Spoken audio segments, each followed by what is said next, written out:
পর্ব 2 অদ্ভুত আওয়াজ। রাহুল চমকে উঠে বসল। চারপাশে গভীর নীরবতা। সে ভাবল হয়তো স্বপ্ন দেখছিল, কিন্তু ঠিক তখনই কানের কাছে ফিসফিস করে কেউ বলল, ওঠো, এখনই এখান থেকে বের হও। সে বিছানা থেকে লাফিয়ে উঠল। ঘরটা হঠাৎ করেই ভয়ানক ঠান্ডা হয়ে গেছে। বাতাসে পচা ধোঁয়ার গন্ধ। বৃদ্ধ লোকটি কোথাও নেই। রাহুল দরজার দিকে ছুটে গেল, কিন্তু দরজাটা আর খোলার নামই নিচ্ছে না। ঠিক তখনই সে শুনতে পেল, ঠক ঠক ঠক। কেউ যেন সিঁড়ি বেয়ে উঠছে। ধীর, ভারী পায়ের শব্দ, যেন একদল লোক উঠে আসছে তার ঘরের দিকে। ঘরের আলো একবার জ্বলে উঠল, আবার নিভে গেল।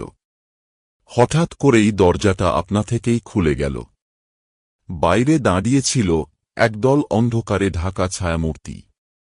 তাদের মুখ নেই, শুধু গর্তের মতো ফাঁকা চোখ।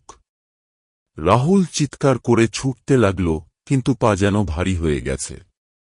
পেছন থেকে শীতল হাতের স্পর্শ অনুভব করল সে।